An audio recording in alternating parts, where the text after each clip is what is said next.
Back to the Middle East now, and Israel has passed legislation banning the UN agency responsible for getting almost all aid into Gaza from operating. Well, joining me now is the former UN Under-Secretary-General for Humanitarian Affairs, Baroness Valerie Amos.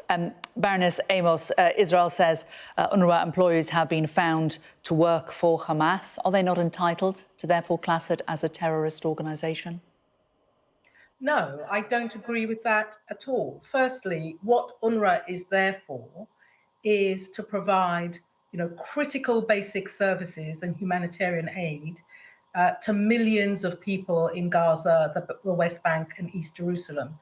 Allegations were made, I know, with respect to the neutrality of the agency. There was an independent review in April. Processes were tightened. UNRWA gives the names of its employees on a regular basis to the Israeli government. So I was really shocked when I heard this news last night. I mean, this is a part of the world and people in Gaza and the West Bank need urgent humanitarian aid. And it's not going to happen if they're not able to use the UNRWA platforms. It's a terrible, terrible thing. Israel say that if this was an organisation operating in London and some of its employees had been found to have links to an organisation like Hamas, the British government wouldn't be allowing it to operate in our country. I think the British government would expect those employees to be dealt with in the way that has been done by UNRWA. I would be extremely surprised if the British government shut down an entire organisation providing basic services because a few members of that organisation were found to have breached neutrality and independence. Now, we all know that it was shocking what happened in Israel last October. But at the same time, you can't mete out collective punishment to thousands and thousands and thousands of people. And this is what we are seeing right now. I mean, to really deprive people of food, water, urgent supplies, medical help, this is not what we as a world should be allowing to happen. Yes, we all recognize that Israel has a right to defend itself. It has been doing that for the last year. But watching the suffering of women and children, I think across the world, we have been really shocked to see the result of some of Israel's actions.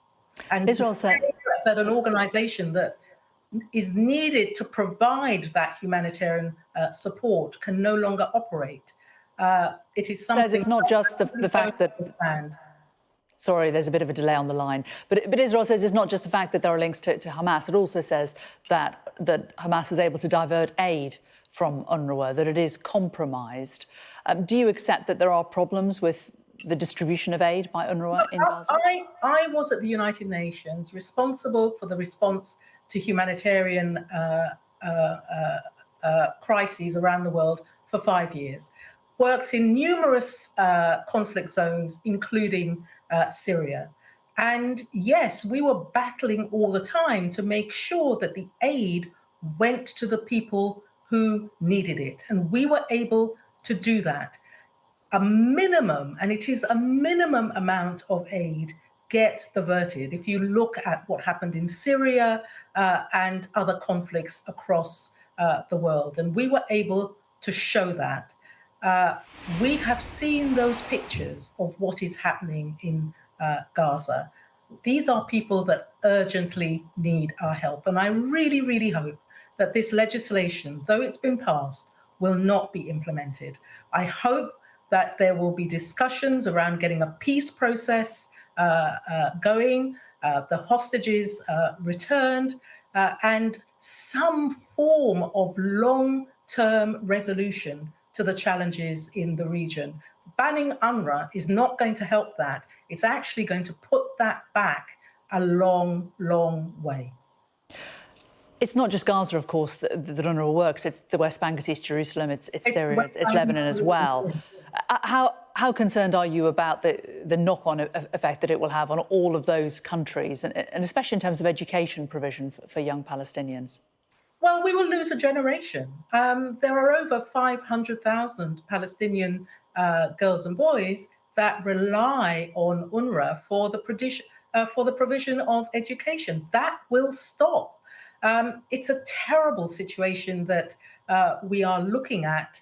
And as I said, I really hope that the collective efforts of the United Kingdom, other governments, the United States, will mean that this legislation is not implemented and that we can get onto some kind of track to find a peaceful, at least a ceasefire in the first instance, and in the longer term, a peaceful resolution of this conflict. It is not helping anyone what is going on in Israel, in Gaza, in the West Bank, and in the wider Middle East.